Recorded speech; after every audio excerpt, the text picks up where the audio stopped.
All right, so now people are just screwing with me, just so you know. I know what's going on. Yeah, welcome into the Lion Country Kia Goon and Ironhead show here at Quaker Steak and Lube. Now, I swear to you, I think Sean Clifford is like, wait, Ironhead predicted I wouldn't be back? He said it was almost a certain, guaranteed. All right, I'm back. I think that's what's happening now. Teams are like, wait, what did Ironhead predict? No, we're just going to fold the tents. Yep. The Steelers say, wait, Ironhead picked us, forget about it. We're not even going to show up for the first half. How do you like that? That's very impressive, Ironhead. Listen, I will say what you want about Sean Clifford. That kid is as good of a citizen and teammate. And I realize for the diehard football fans, that's not going to cut it. But I'm telling you, having that kid just in our community and area for another year is good for the community. I don't know about the football team. We can argue and debate about that. But man, the guy is seemingly everywhere. If there is something that is going on where somebody is wanting a football player to be on hand, I swear Sean Clifford is the guy that is showing up for those events. And you know, his contribution or donation to the Youth Service Bureau, and that's backed up again. Not it's one thing, and it would be wonderful just to make the donation, but I mean, that is a dude that it donates a ton of time to that and other groups as well. And listen, we talked about it. You know, I think Sean Clifford has not made the progress that you would like to see a quarterback make over the course of his career.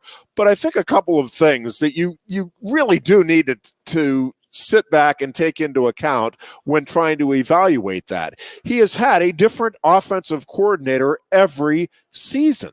That is not an easy thing to adjust to. I don't care if it's, and it hasn't been, but I don't care if it is the exact same system. It's a different guy that you're dealing with and different expectations and things that they're looking for. And again, say what you want about the offensive line and its improvement. He has not had what you would call a big-time offensive line, I think it is safe to say, during the course of his career, right? Like, so, you know, and when you have no running game to go to this season, I mean, his numbers are actually pretty impressive when you consider there was no running game.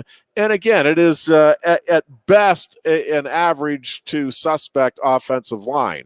So, and we've seen it time and time again, Goon. You take the best quarterbacks.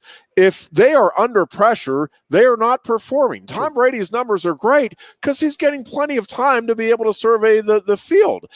And we've seen it with Tom Brady. And again, I picked Tom Brady because he's the best of the best. But you get pressure on that guy consistently, Tom Brady's not going to be the Tom Brady you've come to know and love. And so, you know, I don't think we know. I do agree with the critics out there. I mean, it does feel like every game there are a couple of bad decisions by Sean Clifford that seem to cost this team in those bigger games. But again, I don't know how much of that you ultimately pin on Sean Clifford versus everything else that's going on around him. And listen, just me, but if you give me the preference between a quarterback that has the experiences to draw on that Sean Clifford does next season, or even as great a quarterback as they're getting coming in, somebody who's not taking a snap in college football, yeah, I'm going to feel a little more comfortable and a little more confident with Sean Clifford and the years of experience that he brings to the table next season. Look what we talked about going into the season, and that was we couldn't wait because the 3 years Sean was here, it just seems very erratic and very rushed and this and that, trying to do too much. And if you watch him progress throughout this year, those first 4 games of the year, first 5 games of the year, he was unbelievable. He was trekking towards first team all Big Ten, and that's saying a lot because of who was winning Big Ten quarterbacks of the year. And then, the injury at Iowa, and that really just set him back. Yeah. And then it set this team a whack, like not a back, but it set them a whack. I mean, they never recovered from that Iowa game and that Iowa injury. I mean, again, we go back That beating Michigan put on Iowa in the Big Ten title game would have been the beating that Penn State had given Iowa at Iowa that day. Yep. And I completely, and it would have changed everything about this year. And I'm not going to say if my queen was, had these, she'd be the king type of thing. But that's what it seems. We're saying a lot of that stuff, and but I think that him coming back, it's only going to stabilize the program. And me and Chris were talking before the air, and you don't even know. I mean, that's going to be a 24-and-a-half-year-old kid. Okay, so is he a scholarship kid? How is this working? These are the questions I have. I mean, he's taking advantage of the extra years? I get it, but does he count against the 85, or is he a grad student and counts towards something different? I even said something as crazy as, when I was playing, if you had graduated and you took grad classes, you only need to have 6 credits of grad classes to be eligible. So, I mean, you're going to take grad classes to pay for it. Sean Clifford makes enough money in the NIL money that he might be paying for his own scholarship and saving a scholarship for Penn State. Who knows? Yeah. But it's going to be nothing but good for a true freshman coming in next year, and a redshirt freshman, can learn from him and spell him at times. And I'm not complaining about it. I always feel as if Coach would have a better feeling for it. We were under the impression he was going to move on and this and that, but we didn't know if that was going to be a Franklin decision or a Clifford decision. But Clifford and Franklin are obviously on the same page if he's coming back, and he obviously had to be invited, right? Correct. Oh, yeah. You just don't say, hey, I'm coming back. Yeah. No, that exactly. And I think I think there's a few things at play there, too, from the program's perspective. Again, one, yes, you'd rather have a veteran quarterback. And I do think the experiences that Clifford has gone through and him being able to sit down and have some conversations throughout the course of the season is going to help the new quarterback. And again, you have the red shirt. And the nice thing now about college football is he could play in 4 games and still keep that red shirt. So if you have a situation like the Iowa game, you might be able to get a preview. Not that you're obviously wishing for that, but I mean, you have that as now a viable option on the table, and you're not, hey, do we ruin this kid's red shirt opportunity because we need him for a game or two? That's no longer an issue.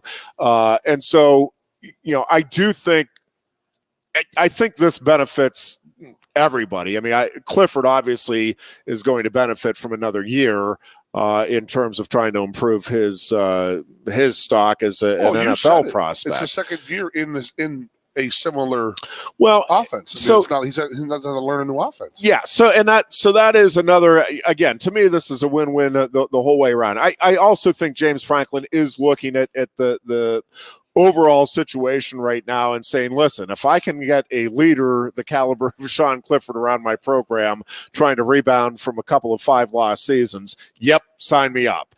Right.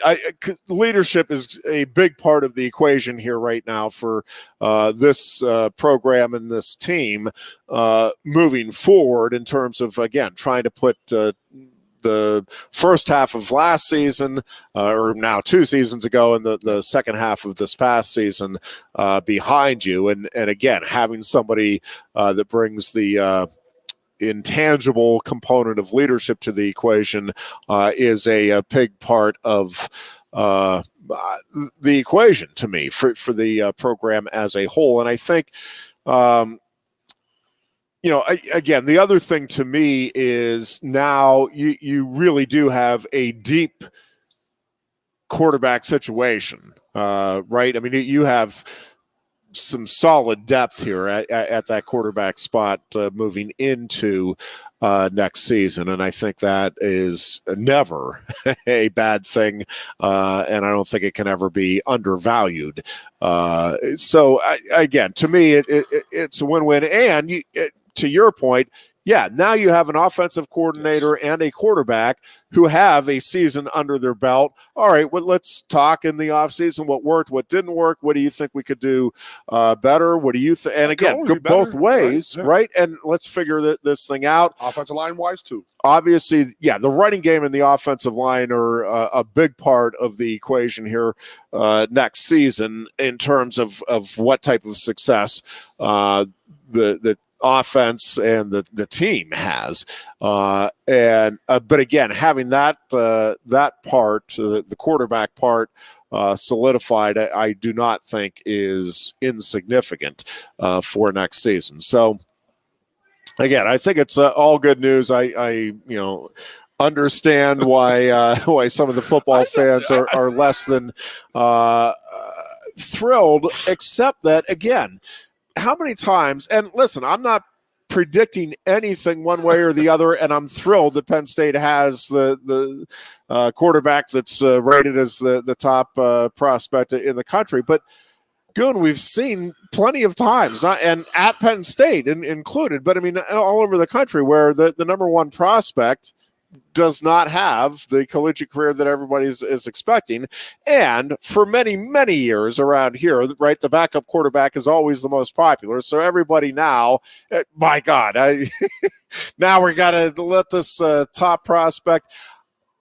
Listen, if this guy comes in and he is already at a level that is above Sean Clifford, I do think James Franklin, as loyal as I think he is right now to this kid and vice versa, listen, if he truly thinks, listen, this guy is going to give us a better chance to win, right? They're going to have a long heart-to-heart with Sean Clifford. I think the likelihood of that is pretty close to zero at this stage of the game. Is Alar coming in January? Do you know, Chris? You would know. Yes. He is coming in January. So we'll have a pretty good real understanding in the spring of what's going on and in the preseason. And you know what? You're right. If James is going to say, hey, you know, Sean, you've been with me for 5 years. It's time for you to go. And then, you know, he can transfer portal before the season even starts next year. Not that we won't even want to see that. No. But, yeah, you're right. I mean, you can't put all your expectations on a true freshman coming in. You know, the redshirt freshman here already did pretty good for us, winning that, Maryland and Rutgers game for us. The backup. With Villieu, yeah. No, I want to make sure he doesn't, say, okay, well, now I got Lar coming in and Clifford's, and then, I mean, what are the chances of him staying? And that's like, geez, there's a guy, who was out there proving it that he could play this year. Yeah. And listen, again, I think you got to see how this plays out in competition, right? Like and that's the other thing is we've seen guys, and again, I'm not predicting anything one way or another. Thank God. But yes, yes, for everybody's sake, thank goodness. But listen, you don't know until you get somebody in, right? Exactly what you have, and how are they going to react to? Okay, yes, we have now a couple of viable candidates that you're going to be competing with out of the gate. Are you okay with that, or does that cause friction? Are you a team guy? Are you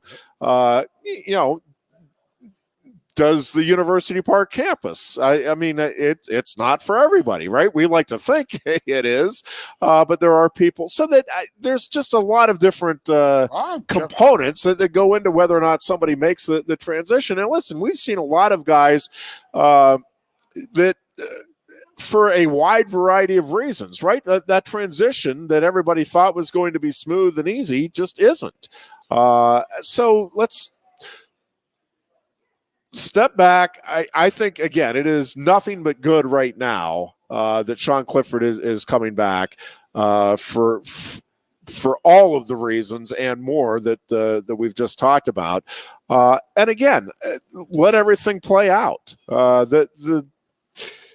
We'll see over the course of the next year kind of how everybody's progress is coming. And again, there will be some conversations undoubtedly had in terms of the futures of all of these individuals. Maybe he wants to stay because he feels his offensive line is going to be better and his running game is going to be better, and it can only behoove him to do that. Yeah.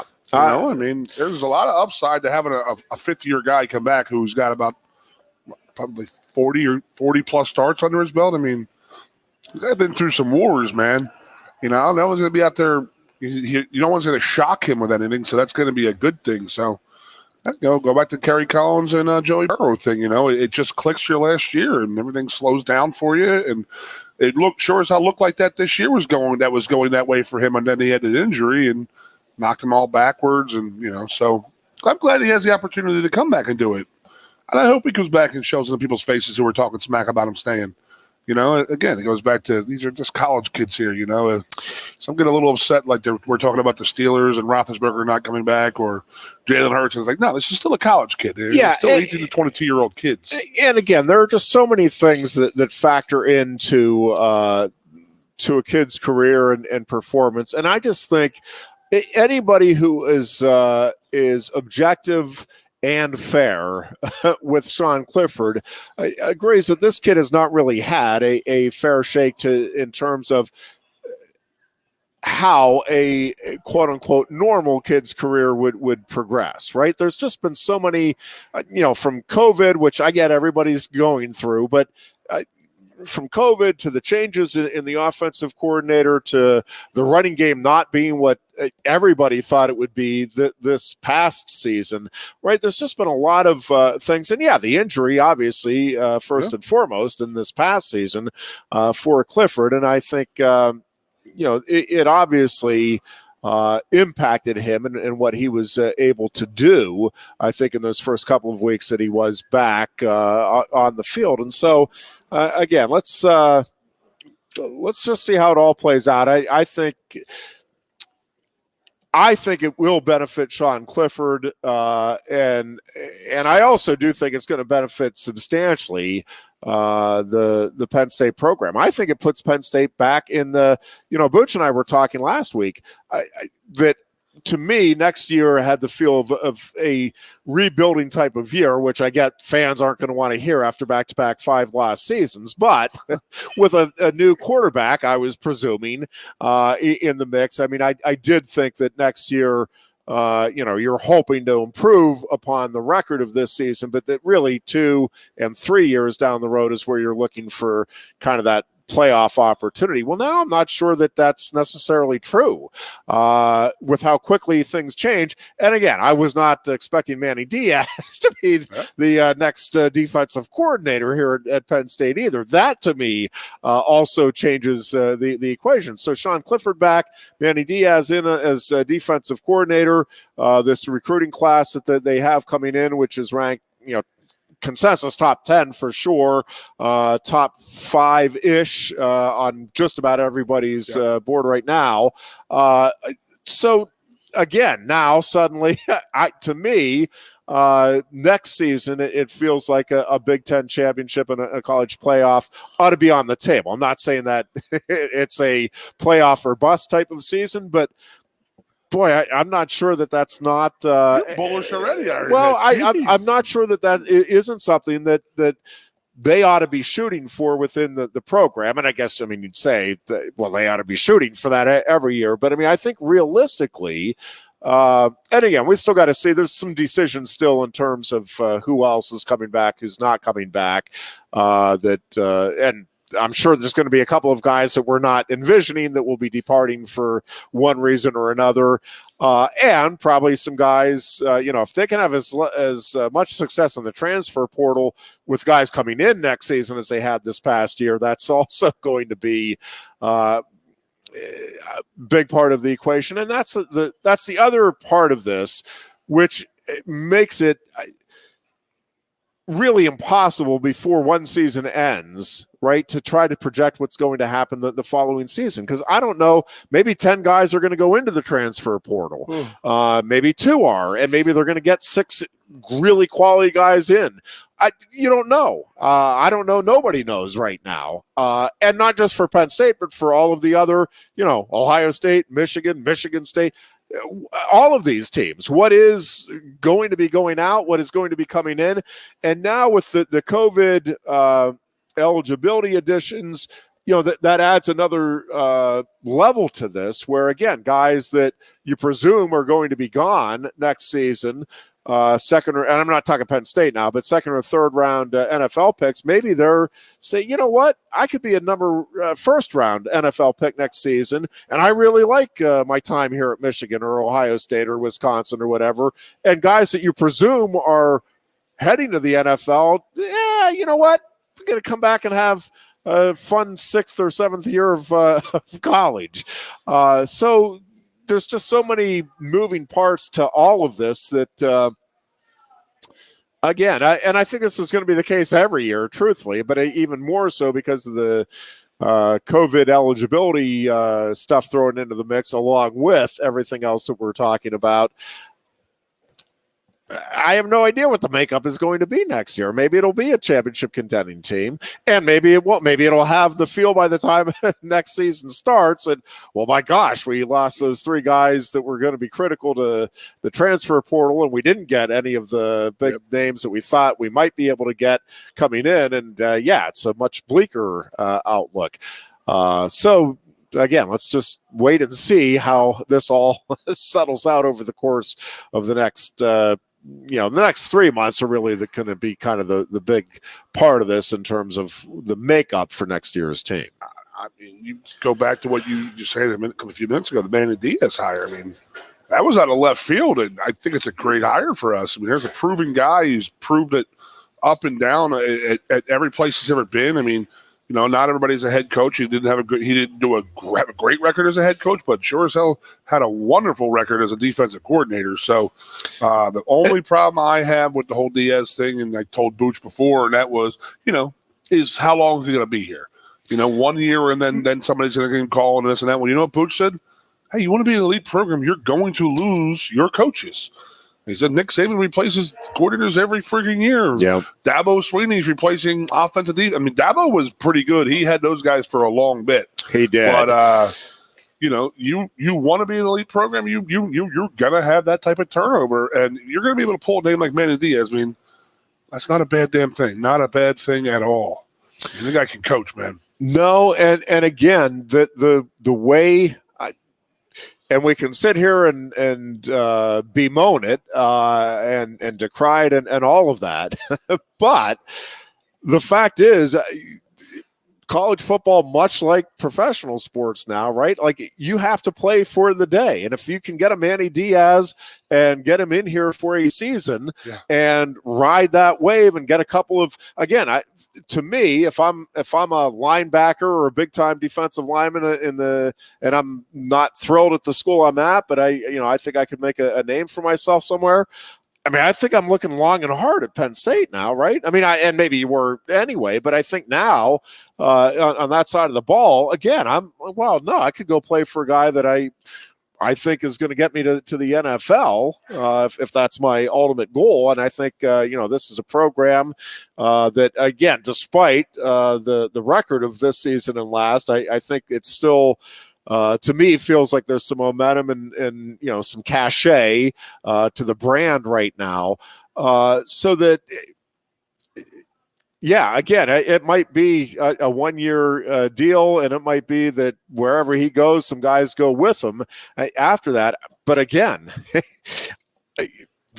that's going to be the ongoing nature of college athletics. And again, I grew up obviously in this area and with the Joe Paterno and everybody's going to be here forever situation, and we just became accustomed to it. And so I'm with everybody else in that it makes me uncomfortable, but I'm also realistic enough to look around and say, well, no, this is what it is, right? Like, this is college football everywhere now. I mean, there is not going to be, and I'd love to be proven wrong, but I do not believe there will be a coach at a single school as the head coach for 40 years ever again. Absolutely. At this level. Now, maybe in a Division III school or something, you can carve out a niche, but there's just too many. And I just think it's too many variables, and I think it just is even in a place like Penn State, where I think stability is valued, right, and and we've seen it. I mean, there's a reason they signed James Franklin to a 10-year contract. They don't want to make a coaching change. But again, the pressures of the job, I think, continue to mount. And the fact is, the life-changing money that you can accrue now over a 10-year period. Well, you have that life-changing money now. Why do you want to keep doing the meat grinder of a job that this is for another 30 years? Right? Like, that's another part of the equation here. So, I mean, I guess never say never, but I don't think you're not going to see a situation like you saw with Joe Paterno in Penn State where you have the head coach and all of the assistants last for that long. What's that? 409 safe, do you think? I do indeed believe that is safe. Yes, and then the 50-plus years as the head coach, and that's just, or, 44, 66 on campus, or whatever it was. Yeah. And, you're never going to see anything like that ever again. I mean, you said any level. I'm like, you're probably right on any level, unless the guy starts coaching real, real young. Yeah. Because they're not, because the money is there. They do not need, they don't need, I mean, not that Joe stayed because he was making a lot of money. He stayed because he loved the game, but I mean, geez, but the stress of this world, I mean, this college football world nowadays, it's ridiculous, really. I mean, it is. I mean, there's nobody who can last in this that long. I mean, 40 years would be an absolute, like, Saban. Like, just put Nick Saban in the I mean, he's been at it a long time, and he looks great for what, for his age, for what he's doing and coaching-wise. And, I've talked about this before with the show with you. Like, Saban is 69 years old. I was getting recruited, and Joe was, Joe in 1995 was 69. So Joe was 65 or 64 when he was recruiting me, and he was answering those questions for 10 years. No one's asking Nick Saban when the hell he's going to retire because he's too old and this and that. I mean, it's just, I don't understand. I mean, the guy's still winning, I guess, but I don't think, but you're not going to see, Again, I don't know if we're going to see somebody have a run like Saban is having right now in, the way this world is set up with the transfer portal and all this and all that stuff. I don't know, but it's just crazy what they've done. And you talked about in the past about Tom Brady and Belichick and what the Patriots did for those 15, 20 years in the free agent world. How they did was just, you're never going to see something like that again. Do you think we'll ever see something like Alabama is going on right now? I don't, but I wouldn't have thought Alabama in this world could do what it's doing now. So, I mean, again, I guess you never say never. Again, it is really, when you look at what Alabama is doing in this world, I mean, it is astounding to me. I mean, it really is. And Clemson, up until the season, same thing. I get Clemson's path to some degree was easier with the ACC and everything, but still to be that consistently at the top. And truthfully, even what Ohio State's doing, and I realize on the national level, it's not quite what Alabama and Clemson were doing, but to dominate a conference in this world where the resources that all of these schools, Penn State, Ohio State, Michigan State, Wisconsin, I mean, these are Nebraska, these schools are all in, right? Like they're all trying to make a complete commitment to creating a championship atmosphere and to getting those types of recruits. And when you're able to dominate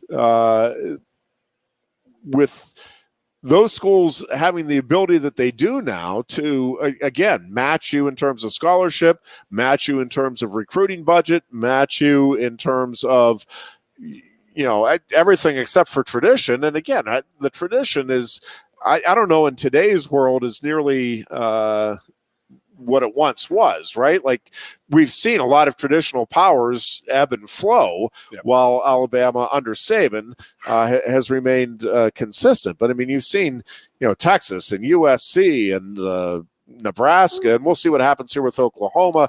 I mean, it is really hard.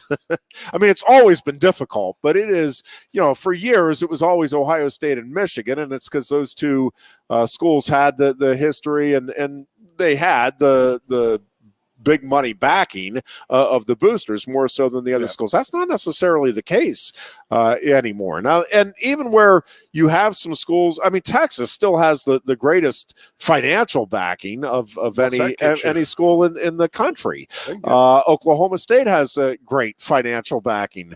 But again, what Alabama and Clemson and Ohio State have done over the last decade, to me, is really remarkable stuff. And I don't think you'll see anybody do what Alabama's done. But I wouldn't have thought Alabama could do what it's done. Ohio State Big Ten titles since 2000. Like, it still just blows my mind. Michigan wins the Big Ten, their first time outright since 2000. It's 17 years. That's Michigan.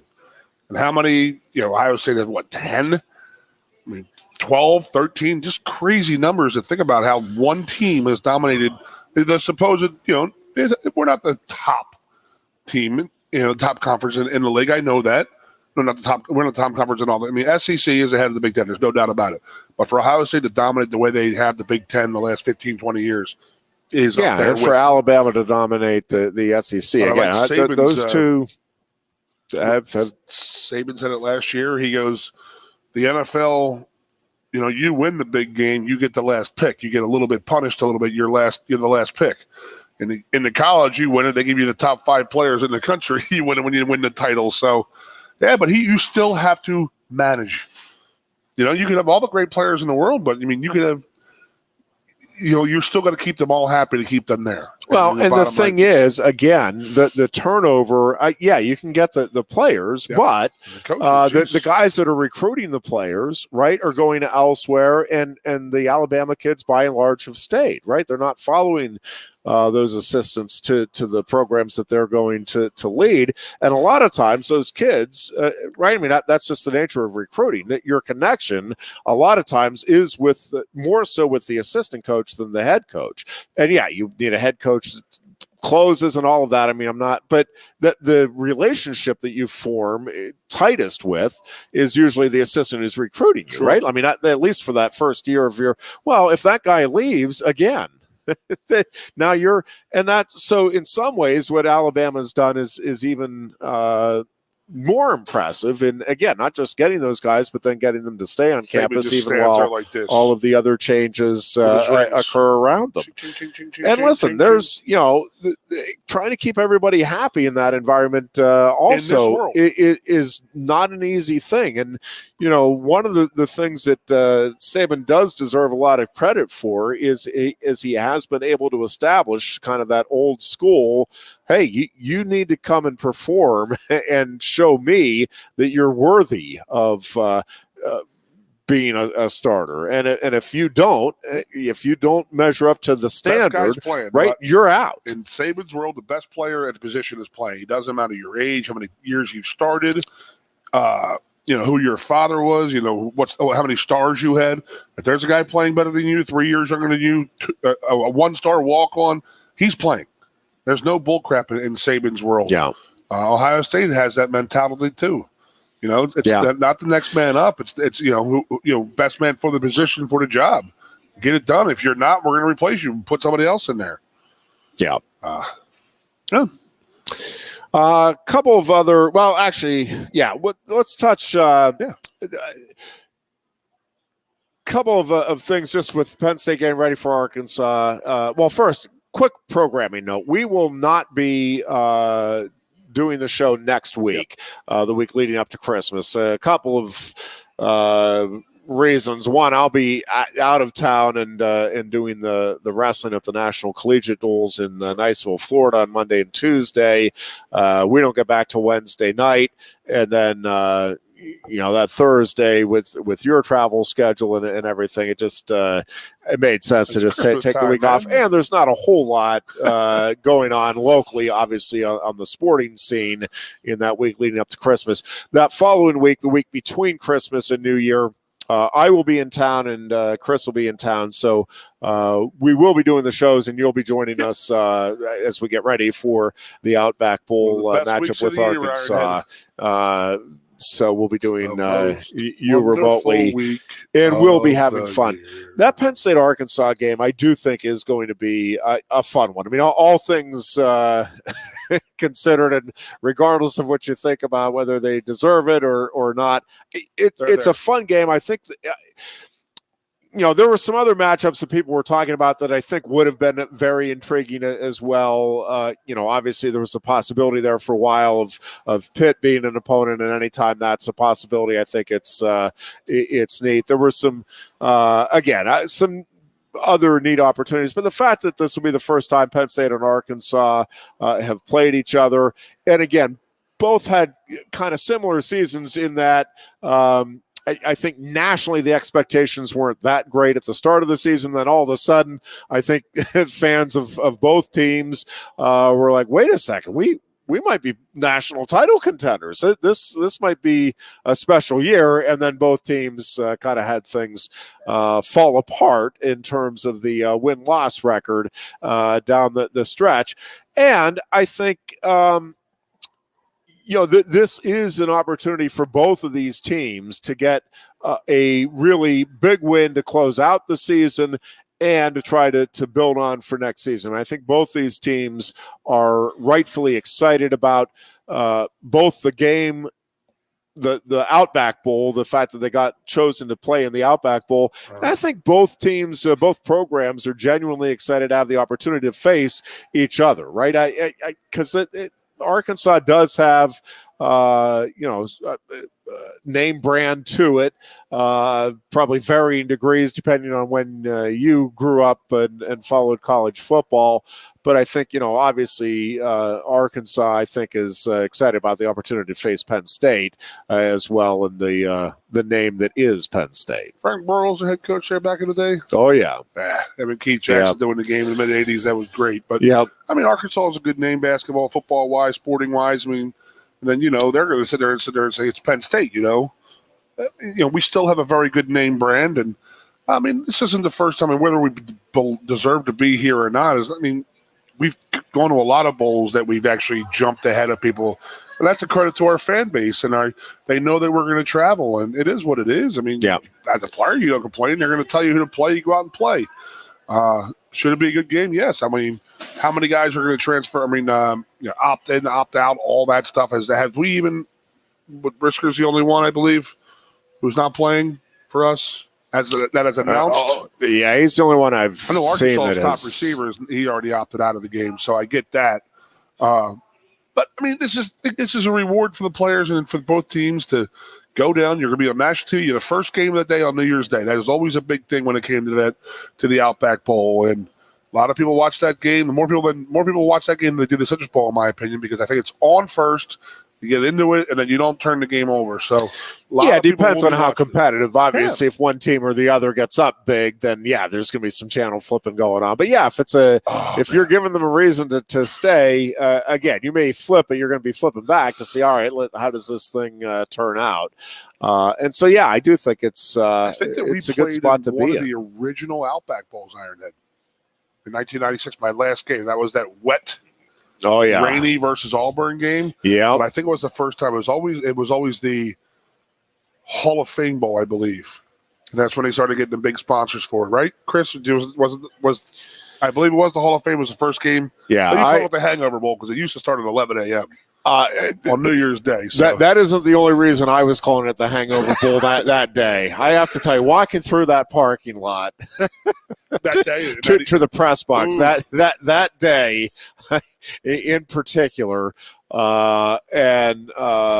let's just say there was a group of us that enjoyed the nightlife ahead of time. I don't think we got to bed a whole lot before we made the trek over to the stadium. We didn't have to shower. All you did was walk outside for 13 seconds and you were soaking wet. Yeah. Most rain I've ever seen ever.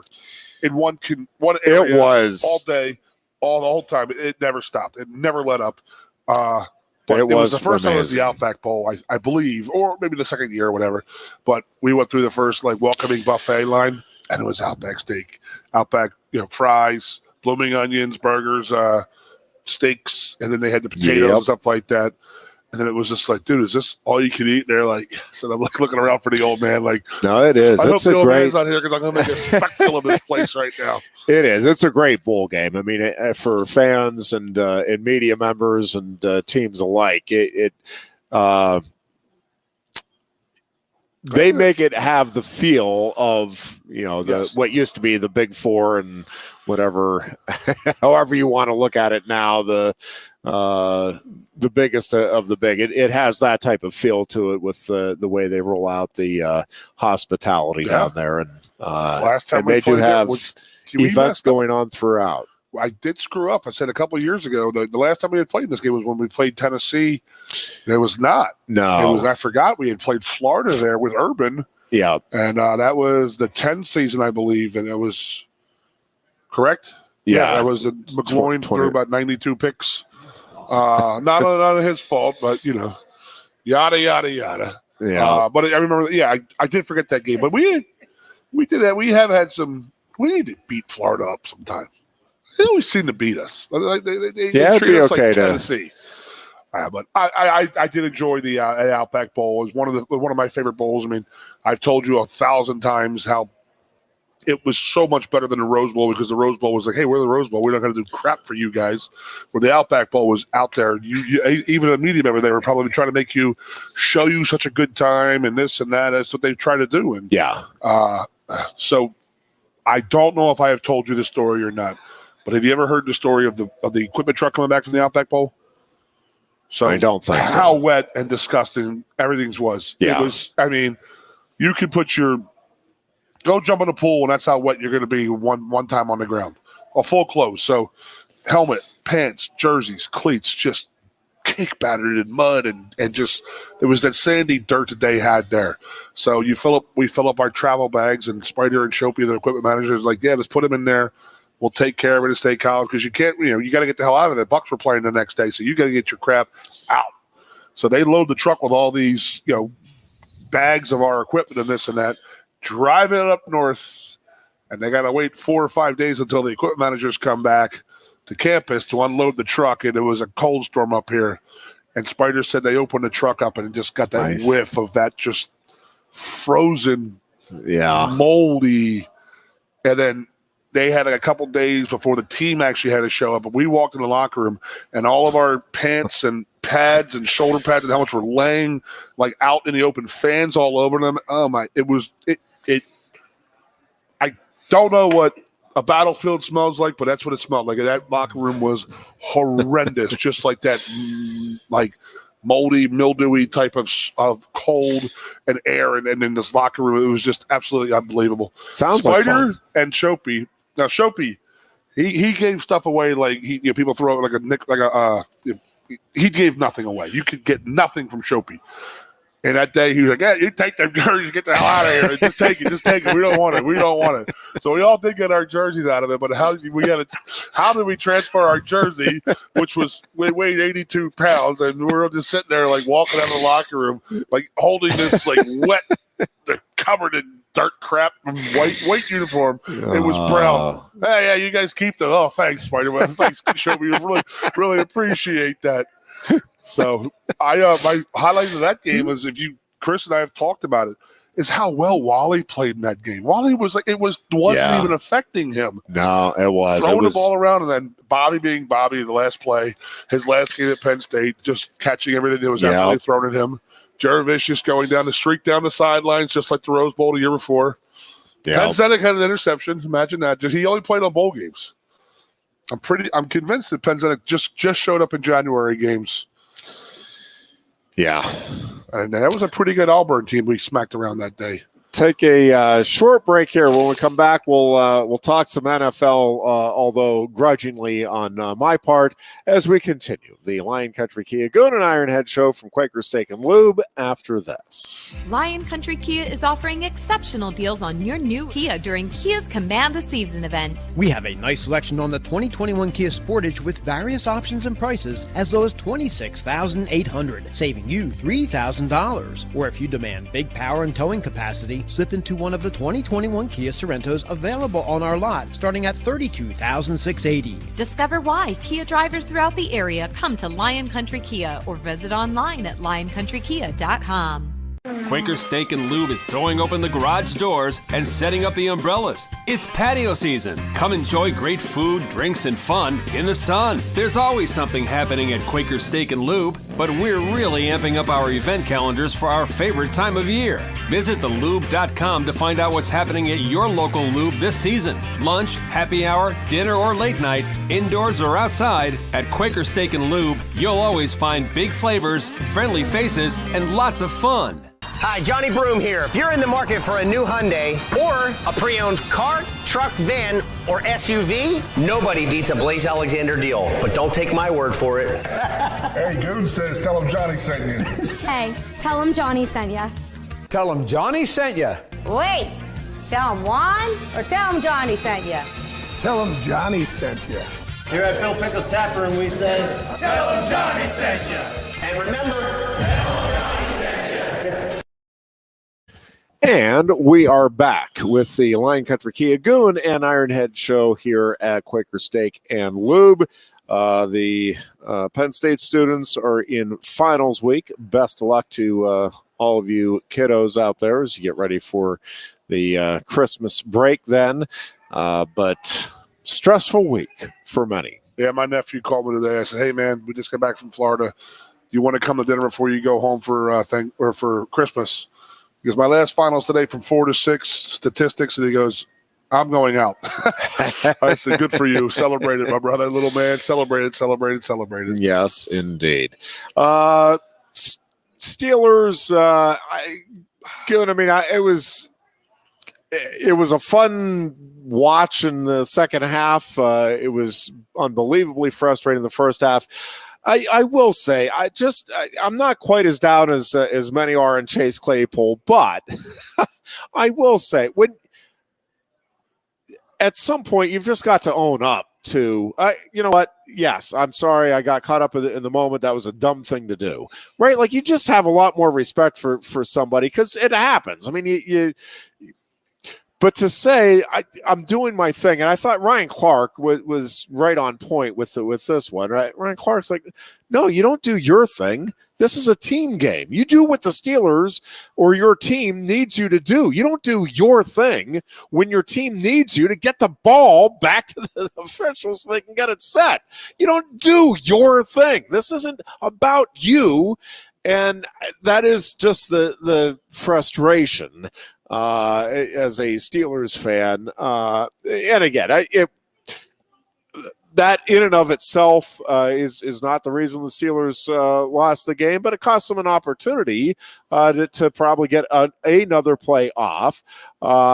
And, listen, Freiermuth is going to make that catch, 90 to 95% of the time. And it was not an easy catch. I mean, I'm not it was good defense. Suggesting that. It was great defense. But even with that defense, I mean, Freiermuth, that's just what he does is make those plays for you.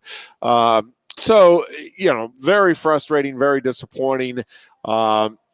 And to me, it means there's no margin for error now. And with the Titans and the Chiefs and the Bengals and the Browns, right? Or not the Bengals, the Ravens and the Browns. Thankfully, they don't have to face the Bengals again.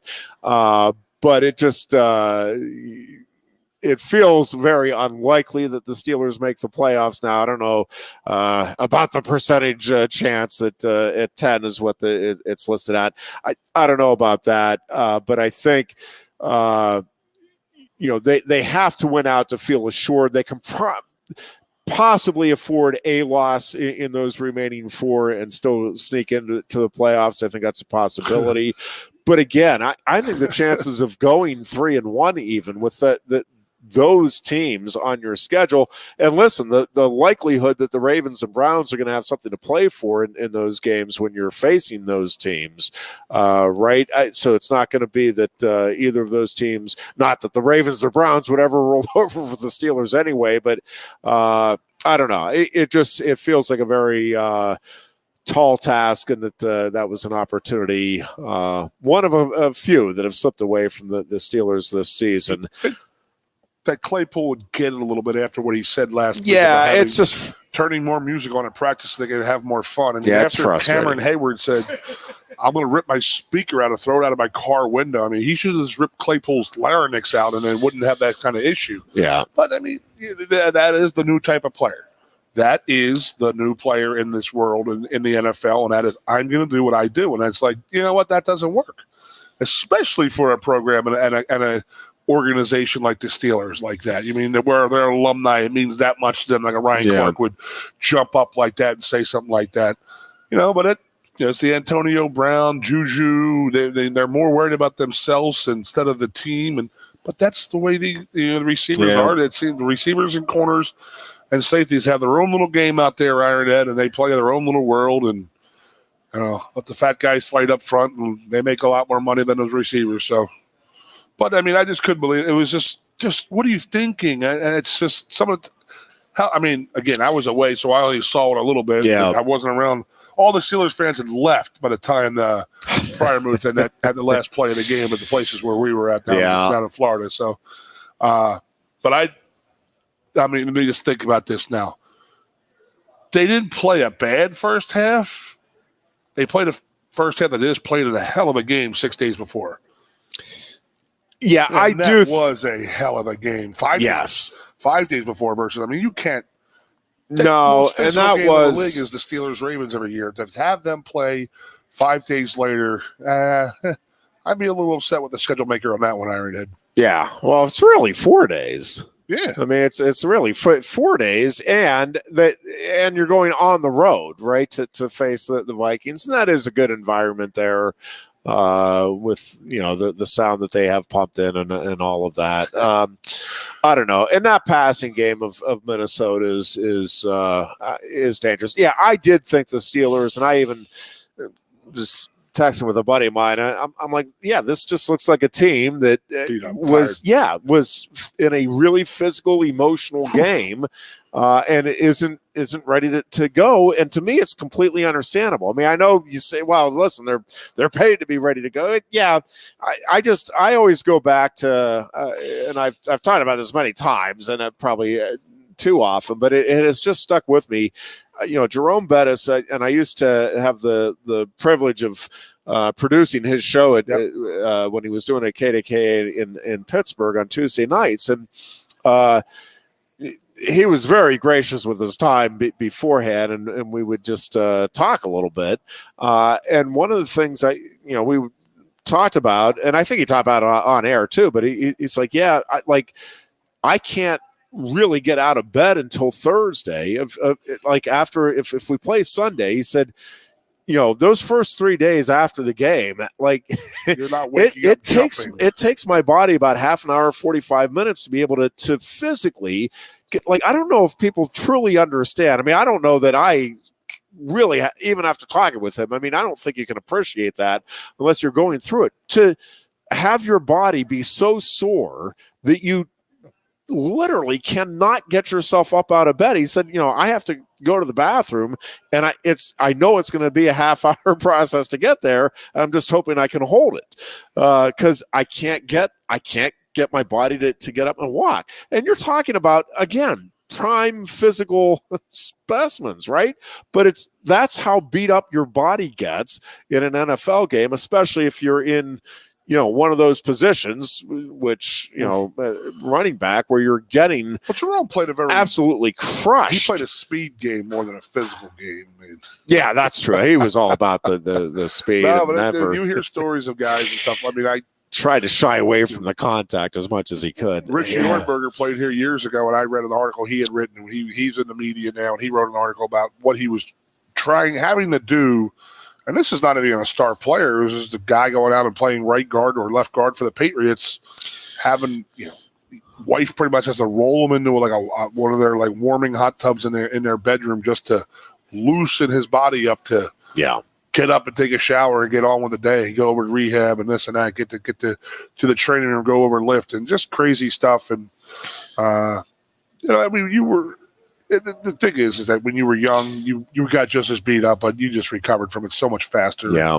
As the years add on and the hits add on, I am interested to see what happened to Thomas from Denver. The cause of death. Have they released any cause of death here? I have not seen if they have, but I mean, they just said health reasons. That's all they said, and you're like, what does that even mean? I'm interested to see what happened there, but I mean, there's a guy who shouldn't be dying at 34 years old. Yeah. I mean, naturally. Yeah.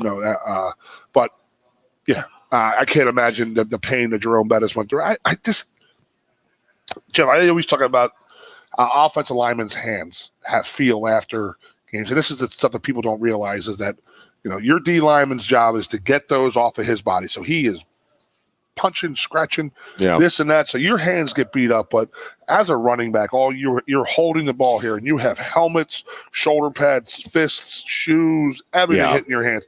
I could not imagine the abuse that a running back's hands would take. I mean, my goodness gracious, jeez. Yeah, the whole body, right? Because you're constantly taking punishment. Could never believe that Frank Gore played running back and he didn't wear thigh pads. It just blows my mind every time I think about it. Like, wow, dude. Yeah. Wow. Crazy, crazy, crazy, crazy, crazy. And it's weird seeing guys play football sometimes without gloves on. You're like, how are you doing that? How are your hands not getting completely destroyed? You need some protection, but a lot of guys sit there. Jerry Osofsky there, Ironhead. Yeah. Middle linebacker extraordinaire from Pitt and the Steelers. Remember that? Oh, yeah. God, he was tough. He very tough player. He was tough. There's no question about that. Yeah, I don't know. For the Steelers, we'll just see how the season plays out. Hopefully they get rested up and are at least healthy and ready to go. But that Titans team is physical. And then again, Kansas City right now is looking like the stride, like the Chiefs that we thought at the start of the season that were going to be the favorites for the Super Bowl. I don't care how good your defense is, and I still think the Steelers have a pretty good defense. I don't know how you slow down, let alone stop the Chiefs when they are firing on all cylinders as they are right now. That game, to me, again, there's no margin for error, and I don't know how you don't have an error in that game. And listen, first things first, you got to take care of business against the Titans if you're the Steelers, right. And I think that's a really, really difficult challenge. Titans are physical as hell, man. That's the other game. And so again, now you'll have the week this time to get ready for it with Kansas City, but you're going to be, again, I think they'll be ready for the physical game against the Titans because of the extra time between the Minnesota and Tennessee game. But again, then you have, a very physical game that then a week later you're got to be ready to take on a Kansas City team that just tries to beat you from every different direction. And then again, then you're into the two. If you somehow win these next two games, which is best case scenario by far, I'm not sure that either of those games are going to be games that the Steelers do win. But if somehow, even if they go 1-1, again, at least I think we'll have a fighting chance at the playoffs if you can close out with a couple of wins. But again, there's going to be a lot on the line for those teams. The Cowboys, going to go to the NFC East for a minute, they're really. It's interesting right now because I do think they're going to win the division, but I do think they're I think they are the least likely team in the playoffs to get to the Super Bowl. And that's not even knowing who else is going to be in the playoffs on either side. I just don't think that team, with the way it's playing right now, with the way I don't know if Dak Prescott, if it's, something happened after his injury too, not unlike Sean Clifford, where he just is not playing the same. And I don't know if the confidence isn't there because he doesn't trust it, or if he can't be as confident because his body's not able to do what he wants it to do. But something is lacking there. I agree with that. And then, I have Cowboy fans that are friends of mine, and we talk about, the kid backing up Ezekiel Elliott, Pollard, where's his name? Yeah. He makes so much stuff happen for them out there that he's so underappreciated. It's like they're paying Zeke Elliott $20 million a year. Probably save 15 by going with Pollard. I mean, it goes back to the the analogy, you don't want to wrap all your money into a running back, and it's proving that. But that's the Redskin comeback the other day should lead a little bit of concern for a Cowboys fan. And I love how it's sort of everything is set up right now, where the NFC is only playing the NFC East to finish the season. Yeah, it's just crazy. It's going to be complete mayhem, and I don't mind having the Redskins twice as an Eagles fan, and Cowboys and Giants once. I mean, that's 4 winnable games right there. Yeah. That was also 4 winnable games for each team because they're all such crap, and in a pretty good year that it's up and down, and here we are week 14, 15, and we still don't have a clear cut like, oh God, okay, this team's going to be the best in the league. They're going to take it. We don't have that. We don't have that. Holy crap, this team's on fire. Yeah, and that being said, I will say at the end of the day, right now, I think the Kansas City Chiefs in the AFC, not saying that there's nobody else that could win that conference and represent the AFC in the Super Bowl, but boy, I'm hard-pressed to envision a scenario right now, and again, it could change next week because that's the way this NFL season has gone. But boy, Kansas City looks like they have put everything together. Now, health is a big component, obviously. I mean, you get a key injury or two to any of these teams, and that can change. But in the NFC, right? Tom Brady, right now. Right. I mean, Aaron Rodgers, I guess, would be, but I mean, right now, Tom Brady would be, in my mind, probably the leading candidate for MVP of the league again. Tom Brady, right? Yeah. And if not him, then it would be Aaron Rodgers. I mean, right? And with the offseason that Rodgers had, but Green Bay, Tampa Bay in the NFC Championship game again, I think would be fun for the fans. And I do Brady's ability to come up with that, because that game was wild that Tampa won, and it felt like going into that overtime, my gosh, the Bills and I mean Josh Allen, talk about a tough guy. I mean, he obviously is nowhere near 100%, and what he was able to do in that fourth quarter was remarkable. But and it wasn't just Tom Brady in overtime. I mean, the Bucs needed to get the stop first, and that was, so it is. We talk all the time about football being the ultimate team game and complementary football being the key to victory, and that was evidence of it. But how many times does Tom Brady? Right, it's just so frustrating if you're anybody else, playing him, that him and his team just seem to always find a way to pull out those types of games, and too much time. All of the momentum, going the other way, and finds the guy that goes and makes the play, and they win it in overtime and walk off fashion again. I'm going to throw a 58-yard touchdown here just get this game over with. Well, that's the other, yes, because Evans and Gronkowski and Godwin had another terrific game for them as he seemingly does every week. But it just okay, you go ahead and I don't even know if those guys were covered effectively, but it wouldn't have mattered because he's going to find whoever is out there, and that's what he did all those years with the Patriots today to beat you, pretty much. So. Yeah, it is. Yep. It's just that's the NFC is those two, stuff. in my opinion, and I was pretty, to use an Ironhead word, very bullish on the Cardinals and their chance because of what I've seen Kyler Murray and his running backs and receivers do. But if his offensive line doesn't show up like they did last night, my God, they're going to get destroyed. Yeah, they were bad. But go back to Josh Allen. Just stop putting a running back in the backfield because you're not going to use them.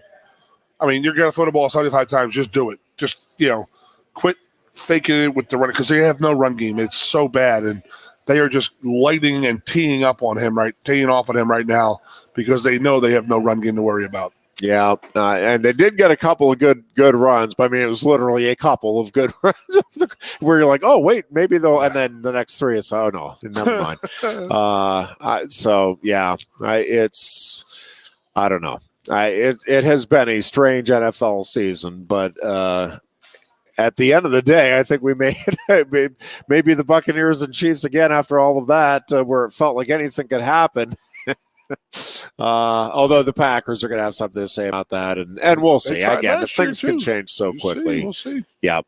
Who's on, who's off that day? Yep, no question.